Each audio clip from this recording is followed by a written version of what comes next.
है मसीह का प्यारा वचन, ये है वचन, प्यारा वचन, यीशु मसीह का प्यारा।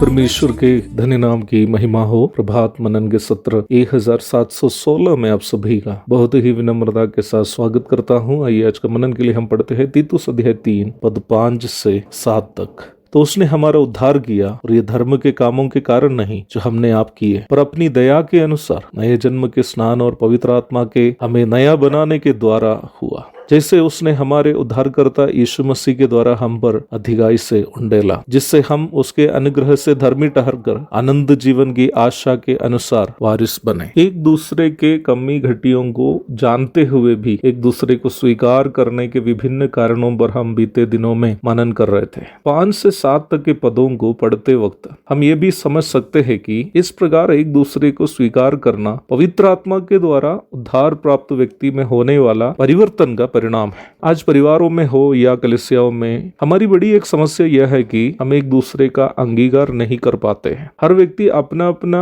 अस्तित्व को स्वतंत्र रखना चाहता है और इसलिए ही अपने क्षेत्र में किसी और को हम देखना नहीं चाहते हैं। परिवारों में पति और पत्नी हमारा जीवन से बढ़कर मेरे जीवन की सोच रखते हैं, जबकि उन्हें सोचना चाहिए पारिवारिक जीवन हमारा जीवन है। लेकिन कई घर में पति और पत्नी मेरे जीवन की सोच रखते हैं। हमारे बीच तलाक लेने वालों की संख्या बढ़ने का एक मुख्य कारण यही है। पति चाहता है कि पत्नी उनकी सेवा करे और पत्नी चाहती है कि पति उनकी सेवा करें, जबकि दोनों को ये सोचना चाहिए कि हमें एक दूसरे की सेवा कैसे करें। कलीसियाओं में भी एक दूसरे से लाभ लेने की मानसिकता से ही एक दूसरे के साथ लोग व्यवहार करते हैं। अगर किसी से कोई लाभ नहीं है, उनकी ओर ध्यान भी हम नहीं देते हैं। हम ऐसे क्यों हैं? इसलिए कि हमें उद्धार के परिणाम स्वरूप व्यक्ति में उत्पन्न होने वाला आत्मिक परिवर्तन नहीं है। वो आत्मिक परिवर्तन यीशु मसीह के द्वारा हमें अधिगाई से उंडेला जाने वाला पवित्र आत्मा से ही होता है। जब हम इस बात को समझते हैं कि हमारे किसी भी प्रकार के योग्यता के बिना परमेश्वर ने अपना अनुग्रह से हमें यीशु मसीह में धर्मी ठहराया, तो किसी भी योग्यता नहीं रखने वाले लोगों को भी स्वीकार करना या उनका अंगीकार करना हमारे लिए मुश्किल बात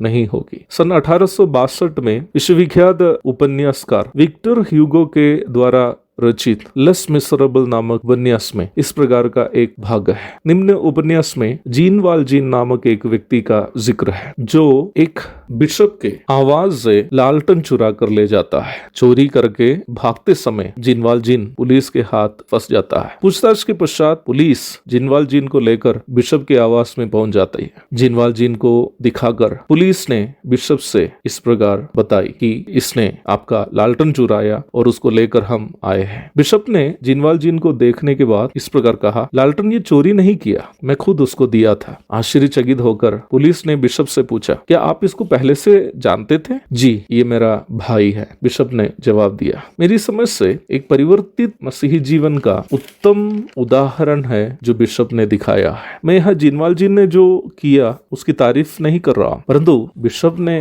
कैसे एक चोर को अपना भाई के रूप में स्वीकार किया उसी की तारीफ कर रहा। एक दूसरे को अंगीकार करने या स्वीकार करने के लिए एक परिवर्तन जीवन की आवश्यकता है, जो यीशु मसीह के द्वारा पवित्र आत्मा हमारे अंदर उत्पन्न करता है। एक और शुभ दिन की धन्य कामनाओं के साथ आज का मनन मैं यहाँ समाप्त करता हूँ। प्रभु आप सबको आशीष दे। आमीन।